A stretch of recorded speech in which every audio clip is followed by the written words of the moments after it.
दिल छू लेने वाली कहानी। वाह माँ, ये साड़ी तो जच रही है तुम पर। कहाँ से लाई हो? अरे बेटा, मैं कहाँ बाजार जाती हूँ, पहले तू ला देती थी, अब तेरी भाभी ला देती है।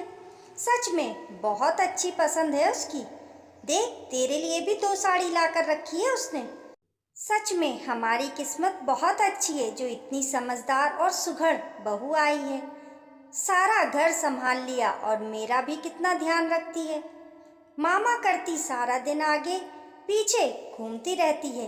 मेघा जी ने अलमारी से साड़ी निकालते हुए कहा, रहने दो माँ, ये सब शुरू शुरू के चोचले हैं। अभी तो आपके हाथ पैर चल रहे हैं, बराबर काम करवाती हैं, तभी माँ करती रहती है। पता तो तब चलेगा जब सेवा करनी पड़ेगी। भगवान ऐसा क्यों करे कि मुझे सेवा की ज़रूरत पड़े। हाथ पैर तो चलते ही ठीक है ना बेटा। मेघा जी ने बेटी की बात काटते हुए कहा। लेकिन मधु से अपनी भाभी की तारीफ सहन नहीं हो रही थी। और हाँ माँ, बहू को ज़्यादा सर पर मत चढ़ाओ और कहीं लाड़ ही लाड़ में अपनी चाबी मत पकड़ा देना, वरना बाद में आपको ही आंखें दिखाएगी। मेघा जी को समझ नहीं आ रहा था कि मधु ऐसा व्यवहार क्यों कर रही है।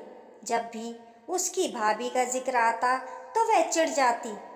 कविता का किया हुआ कोई भी काम उसे पसंद नहीं आता था। जब भी कभी फ़ोन पर भी दोनों माँ बेटी की बातें होती थी तो मधु हमेशा अपनी भाभी के बारे में अपनी माँ को उल्टा ही सिखाती थी। लेकिन मेघा जी समझदार महिला थी, अच्छे बुरे की पहचान उन्हें थी। मेघा जी समझती थी कि भाई भाभी से ही बेटियों का मायका हमेशा बना रहता है, इसलिए उन्होंने मधु को समझाने की कोशिश की। अब जब भी मेघा जी मधु से फ़ोन पर बात करती तो अपनी बहू कविता की बुराई करती। बेटा, तेरी भाभी तो मेरी कद्र ही नहीं करती है, जब देखो बात बिना बात झगड़ा करती रहती है। अब तो मेरा एक भी काम नहीं करती है, यहाँ तक कि मेरे कपड़े भी नहीं धोती है।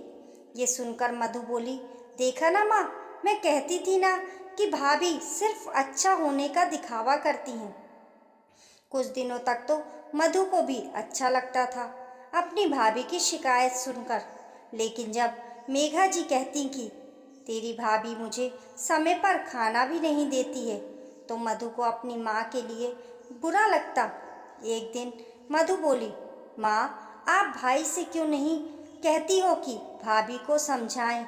आखिर आप हमारे घर में बड़ी हो, आपका ख्याल रखना उनका फर्ज बनता है। आप कहें तो मैं भाभी से बात करूं, उन्हें समझाने की कोशिश करती हूं। लेकिन बेटा, तू भी तो यही चाहती थी ना कि तेरी भाभी ऐसी ही हो, जो रोज़ रोज़ मुझसे झगड़ा करे, मेरी सेवा ना करे। जब वह अच्छी थी तब भी तुझे उस पर शिकायत थी, तूने कभी उससे सीधे मुंह बात तक नहीं की, तो अब किस हक से तू उसे कैसे समझाएगी? ये सब हमारे कर्मों का ही फल है जो मैं भुगत रही हूँ। माँ की बात से मधु निशब्द हो गई। लेकिन माँ की तकलीफ सुनकर उससे रहा नहीं गया, तो एक दिन वह गुस्से में अपने मायके पहुँच गई। लेकिन वहाँ जाकर देखा तो वहाँ अलग ही माहौल था। माँ और भाभी रसोई में हंस हंस कर बातें कर रही थी। माँ गैस पर चाय बना रही थी और भाभी पकोड़े का घोल तैयार कर रही थी। माँ, आप कौन से पकोड़े खाएंगी, प्याज के या पनीर के? बहू, आज तो प्याज के ही पकोड़े बना ले, पनीर के पकोड़े हजम नहीं होंगे अब। दरवाजे पर खड़ी मधु अपनी माँ और भाभी को देखकर हतप्रभ थी। माँ तो बोलती थी कि भाभी बदल गई है, मेरा बिल्कुल ख्याल नहीं रखती है, लेकिन यहाँ तो दोनों सास बहू को देखकर लगता ही नहीं कि उनके बीच कभी कोई बहस भी होती होगी। कविता की नज़र जब अपनी ननंद मधु पर पड़ी तो वह खुशी से चहक उठी। अरे दीदी, आप आइए ना, बहुत दिनों बाद आई हैं आप, और अचानक से। मेघा जी के चेहरे पर भी मुस्कान आ गई बेटी को देखकर। अपनी माँ को खुश देखकर मधु की आंखें खुशी से नम हो गईं। जितनी देर वह मायके में रही, देखती रही कि भाभी माँ के साथ कितने प्यार से रहती हैं।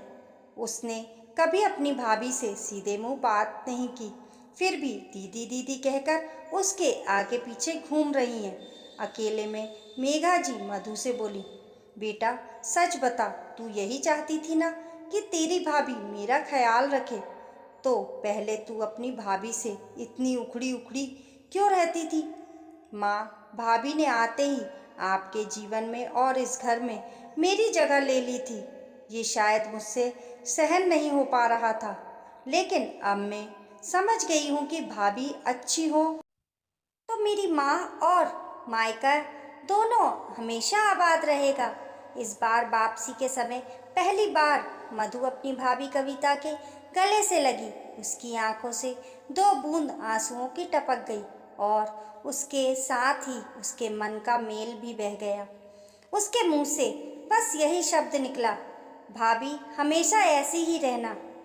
कविता भी ननंद का स्नेह स्पर्श पाकर भाव विभोर हो गई थी। दोस्तों, आपको ये कहानी कैसी लगी कमेंट करके ज़रूर बताइए। पसंद आने पर लाइक और शेयर करें। ऐसी ही अच्छी अच्छी कहानियों के लिए चैनल को सब्सक्राइब करना ना भूलें। मिलते हैं फिर एक नई कहानी के साथ, तब तक के लिए नमस्कार।